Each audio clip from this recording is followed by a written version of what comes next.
Silahkan.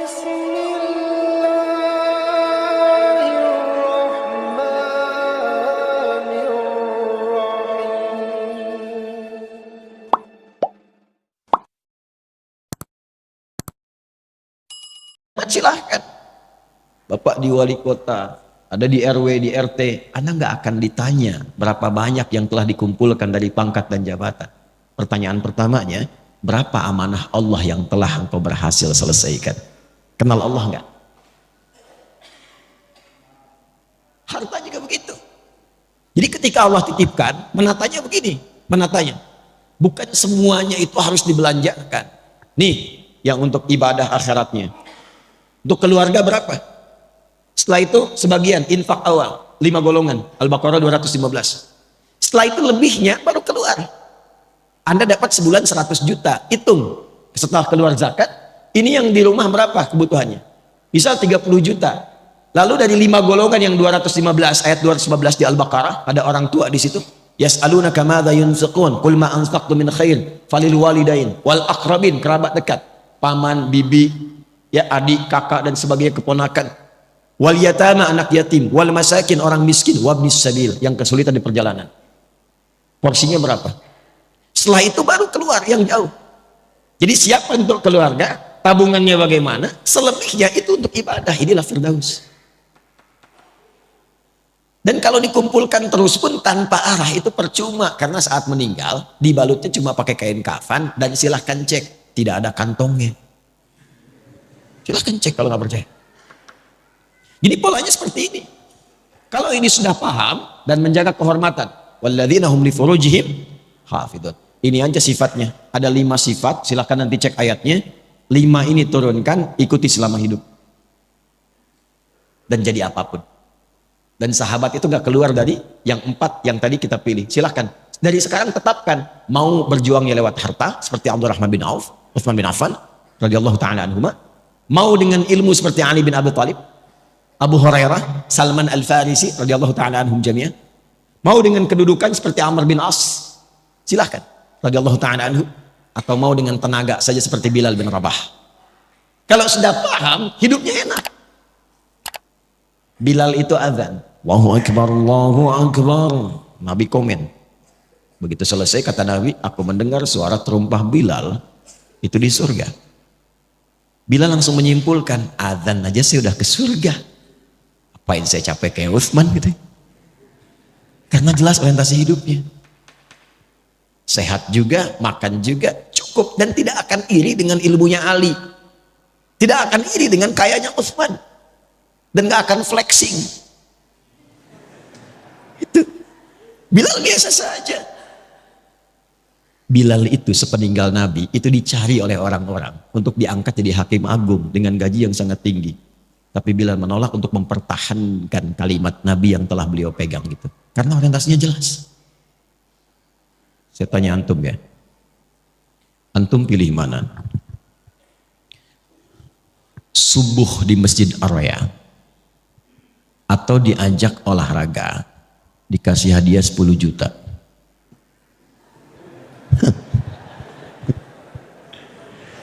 Subuh di Masjid Ar-Raya atau olahraga dikasih hadiah 10 juta? Maaf, pilihan cuma 2, nggak ada yang ketiga. Itu memang nggak mudah. Tapi kalau kita paham orientasi hidup, bukankah 2 rakaat sunnahnya saja sudah lebih daripada dunia dan seisinya? Itu kalau punya orientasi. Kalau nggak jelas, nggak punya pedoman, susah memilihnya. Itu yang menyebabkan ada orang cuma menjadi penjaga toko kok bisa meninggalkan Jumat, bisa nggak sholat, apa yang mau dicari, dan meninggal juga. Itu yang menyebabkan kita mesti jelas orientasi. Nah, oleh karena itu orang Islam itu kalau disebut muslim, dia dari bangun tidur, baru bangun tidur itu dia sudah punya rencana. Nih saya petakan dengan cepat ya. Kita bangun tidur baca doanya bagaimana? Alhamdulillahilladzi ahyana ba'dama amatana wa ilaihin. Baik, hadisnya riwayat Mu'adz bin Jabal dan Jundub bin Junadah. Di Al-Bukhari kita temukan. Fokus. Tapi tidak semua yang baca itu paham maksudnya. Alhamdulillahilladzi ahyana. Ya Allah, terima kasih. Segenap ucapan syukur hamba ucapkan syukur kepadamu yang telah memberi kesempatan hidup sampai detik ini. Dan diberikan kesempatan hidup ba'dama amatana, setelah tadi diwafatkan sementara. Tapi kalau bahasa bebasnya begini, kalau kita ngaji tahu isinya, itu bahasanya begini, ya Allah, bila pun ajal hamba tiba saat tidur tadi, bisa engkau langsung wafatkan. Tapi engkau memberikan kesempatan hamba hidup kembali sampai ajal tiba. Wa ilaihin nusyur, maka hamba berjanji tidak akan menyia-nyiakan kesempatan hidup sekarang. Hamba akan cari bekal untuk pulang menghadap kepadamu. Itu kalimatnya. Karena itulah ketika bangun dipanggillah oleh Allah. Dalam sholat pertama kita menghadap. Kenapa menghadap?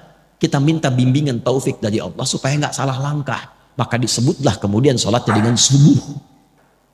Sifatnya disebut dengan fajar. Apa itu subuh? Dari kata asbah. Asbah itu sesuatu yang siap dengan rencana. Wasubhi idza tanaffas. Quran surah At-Takwir ayat ke-18. Wasubhi idza tanaffas. Dan demi waktu subuh kalau sudah tiba, kita mesti punya rencana yang jelas berdasarkan nafas yang kita lalui. Makanya matahari pun mulai memancar, tumbuhan mengeluarkan oksigen, semua manfaat. Orang Arab kalau ditanya kaifa asbahtum, maksudnya apa kabar anda hari ini dan punya rencana apa? Jadi jangan sampai ada orang Islam bangun dari tidur, dia nggak jelas jam 7 apa yang mau dia lakukan, jam 8 apa yang mau dia kerjakan, jam 9 akan ada di mana, zuhur anda mau sholat di mana? Berapa ayat yang sekarang akan dibaca hari ini? Berapa infak yang mau dikeluarkan hari ini? Katanya pengen Firdaus, baca Quran aja nggak sempat. Apa yang mau disiapkan? Nah, itu yang mesti dilakukan. Sehingga sholat yang kedua disebut dengan zuhur. Zuhur itu idhar, terang, jelas. Udah jelas belum hasilnya dari subuh sampai siang ini dengan rencana tadi? Kalau belum jelas, hati-hati, nanti rugi. Muncul waktu asar. Asar kan identik dengan kerugian. Wal asr, innal insana lafi khusr. Kalau nggak disiapkan dengan rencana amal soleh, nggak sabar menjalaninya, bisa rugi. Karena tahu-tahu maghrib aja. Dan isya. Ada isya, ada asya. Asya itu sibuk beraktivitas. Kalau jatuh jadi kasrah, selesai aktivitas dan selesai, tertidur. Kita tidak tahu apakah malam itu yang mengantarkan kita pada gerbang kehidupan akhirat. Nah ini setiap hari itu tertata. Nanti dari situ dibuat kepakanan. Makanya tawaf 7 kali. Ini bukan utak-atik, ini nyambung semua nasabnya. Dan terkorelasi. Setelah itu bulanan. Makanya kita itu ada bimbingan harian, bimbingan pekanan dalam Jumat, bimbingan dalam bulanan, sampai tahunan puncaknya haji, bertemu semua. Untuk saling mengenal. Nanti setiap ganti tahun itu kita evaluasi.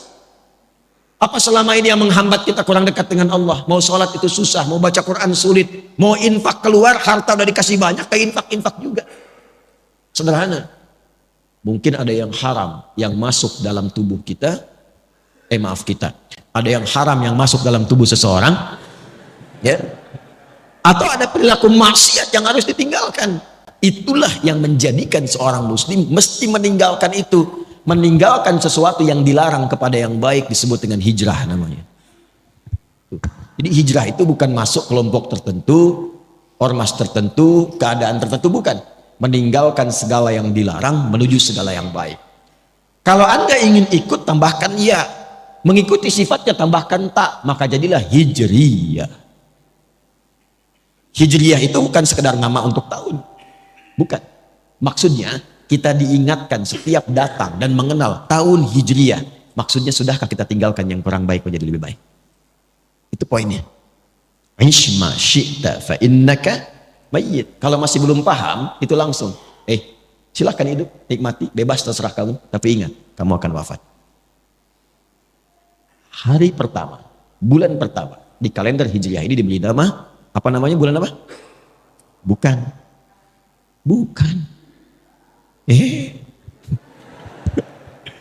Saya tanya apa Muharram? Bukan, bukan Muharram. Yang tepat itu Al-Muharram.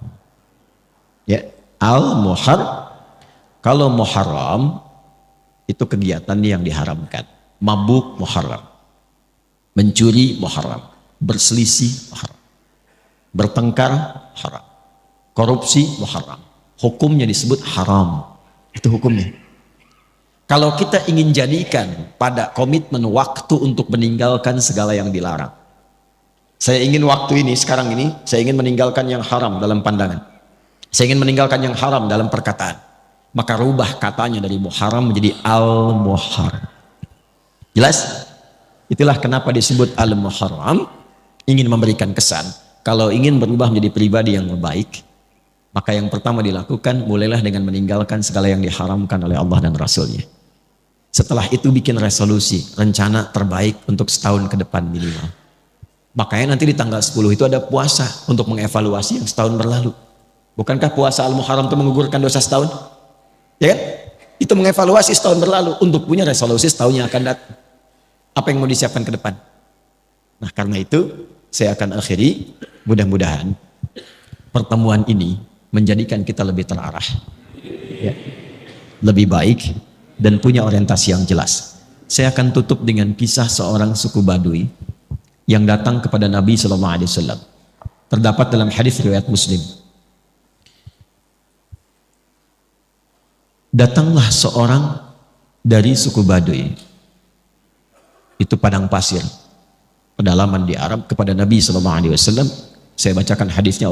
Qala jaa a'rabiyyun ila Nabi SAW faqala, maka dia berkata, ya Rasulullah, dullani ala amalin basitin yudkhilunil jannata. Ingat, ini bukan kampung lagi, yang paling kampung di Arab.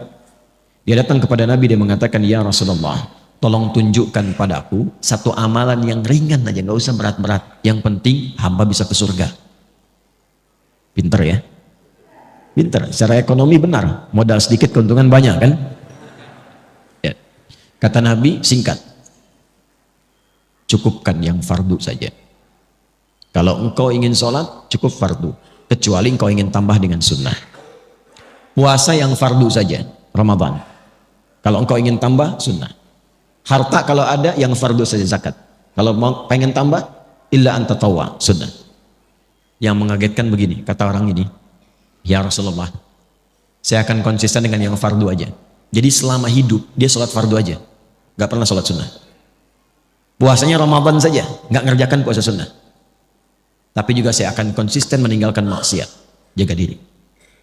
Lalu tiba-tiba dia pergi, thumman talaqa. Perhatikan komen Nabi di sini.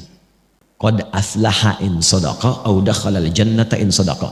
Kalau dia komit, konsisten dengan apa yang dia katakan tadi, dia akan masuk surga. Tapi kalimatnya jannah. Ya, jannah, tidak menyebutkan firdaus, bukan aden. Karena memang Nabi membalas keinginannya, yang penting ke surga. Jadi sebetulnya simpel. Dia mengerjakan kegiatannya yang sederhana, yang biasa-biasa, tapi visinya tinggi. Nah, cuman dia mengetahui keadaannya. Dia paham, dia itu nggak sanggup sholat sunat tahajud, karena tinggalnya nomaden, pindah-pindah. Kadang-kadang malamnya ada badai, terganggu. Maka dia komit dengan yang fardu, dia mungkin tidak kerjakan sunnah, tapi dia tinggalkan maksiat. Tapi antum tidak harus pilih seperti dia. Kenapa? Karena tantangan mereka dengan kita beda. Di padang pasir, maksiat apa yang mau dilakukan? Lihat onta nggak pakai baju, emang begitu. Pemandangannya ya gersang saja. Jadi potensi maksiatnya kecil, tinggal nata diri saja. Sekarang antum buka HP sudah maksiat. Oke? Sifat apapun bisa kita kerjakan, tapi pilihan bisa kita pilih untuk menentukan bagaimana akhir kehidupan kita. Jangan sampai satu al-muharram itu cuma jadi kumpul-kumpul, datang kembang api lebar, tertawa, gembira, akhir tahun, foto-foto, bikin konten, tapi tidak jelas kehidupan untuk kembali pulang.